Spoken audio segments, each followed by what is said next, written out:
لیکن تجھے پتہ نہیں کہ یہ کسی ماں کا بیٹا ہے، پتہ نہیں کسی بیوی کا شوہر ہے۔ ایک ہمارے دوست ہیں، بزرگ ہیں، ان کا داماد فوت ہو گیا، نشہ کرتا تھا۔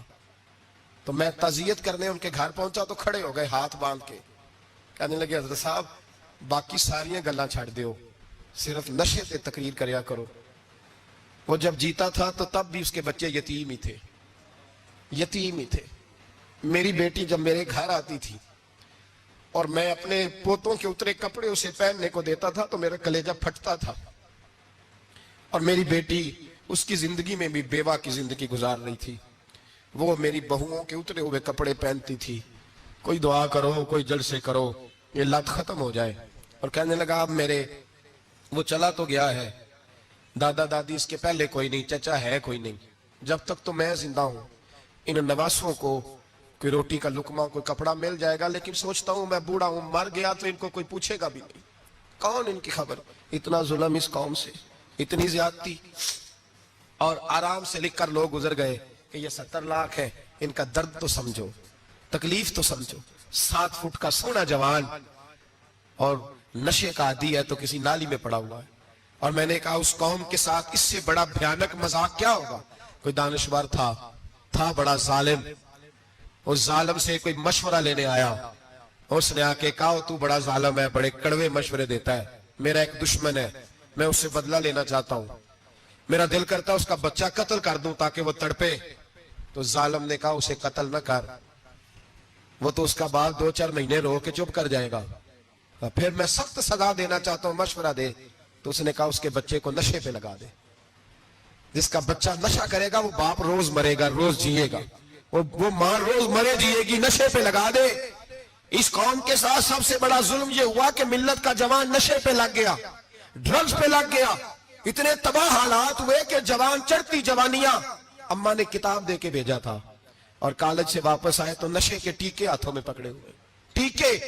اور آپ کے اس ملک کے اسلام آباد میں ایک دن میڈیا نے وہ خبر بھی وائرل کی اور وہ چیز بھی دکھائی لوگوں کو، 3 مہینے کا بچہ لے کے نشئی سڑک پہ آ گیا، اس نے کہا میرا نشہ ختم ہو گیا، میرا بچہ خرید لو، 2 پڑیاں دے دو۔ تو وہاں بیبیاں جو سن رہی تھیں وہ بھی چیخیں مار کے رو رہی تھیں۔ یہ ظلم کیا اس قوم کے ساتھ، اور کرپشن کی لعنت نے اجازت دی سپلائی کرنے والوں کو کہ گلی گلی بھیجے، گلی گلی۔ انہوں نے کچھ تھوڑا ظلم نہیں کیا ان حکمرانوں نے، اور ہماری اپوزیشن اس کو نہ صرف اتنا پتا ہے کہ یہ جائیں اور ہم آئیں، اس سے زیادہ کوئی غرض نہیں۔ بھائی کرپشن کے خلاف نکلے ہو تم، نشے کے خلاف کس دن نکلو گے؟ جوئے کے خلاف کس دن؟ قوم تو مر رہی ہے نشے سے، اس کے خلاف میدان میں کب آؤ گے؟ صرف اتنا ہے کہ یہ جائیں اور ہماری باری آئے، اس سے زیادہ کچھ نہیں۔ جتنے مجرم وہ ہیں اتنے ہی تم بنتے جا رہے ہو، اس لیے کہ اصل بات پر نہ وہ آتے ہیں اور نہ اصل بات پر یہ آتے۔ بھائیو، میرے نبی پاک صلی اللہ تعالیٰ علیہ وسلم، اور ایک اور تماشا ہے، یہ میرے پہ اللہ کا یہ احسان رہا، اس لیے نہیں کہ میں پرہیزگار آدمی ہوں نیک، اس لیے نہیں، ویسے ہی اللہ بعض اوقات اسباب بناتا ہے، سبب بناتا ہے۔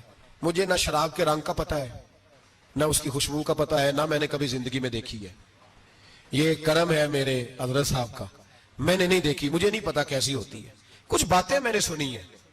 ایک محفل میں بیٹھا تھا مجلس میں، تو ایک شخص نے کہا کھانسی نہیں جاتی بچے کی، دوسرا اس کو مشورہ دے رہا ہے،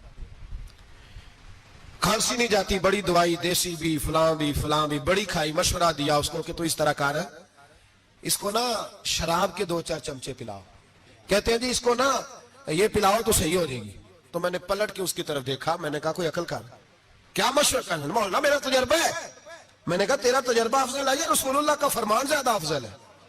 تیرا تجربہ افضل ہے۔ حضرت ام سلمہ رضی اللہ تعالیٰ عنہ کہتے ہیں میں نے عرض کی یا رسول اللہ صلی اللہ علیہ وسلم میری بچی بڑی بیمار ہے، تو مجھے کسی نے کہا ہے یہ تھوڑی سی نشے والی چیز ہے، یہ بنا کے تیار کر کے دو، صحیح ہو جائے گی، بیمار ہے بچی تو یہ نشے والی چیز ہے، اس کو تیار کر کے دو، تھوڑا نشہ ہے۔ اگرچہ بعض، میں نے شروع میں کہا، بعض لوگ مریض کو، سخت مریض کو ایسی ادویات جو مجبوری بن جائے اس کی گنجائش اور اجازت دیتے ہیں، محتاط علماء تو اس میں بھی بہت ساری چیزیں پہلے بیان کرتے ہیں، لیکن اس نے کہا جی میرا نشہ دینا ہے شفا کے لیے۔ حضرت ام سلمہ کہتی ہے میرے نبی پاک نے میری طرف دیکھا، میری طرف، تو میں نے کہا یا رسول اللہ آپ کیا فرمانا چاہ رہے ہیں؟ تو نبی پاک نے فرمایا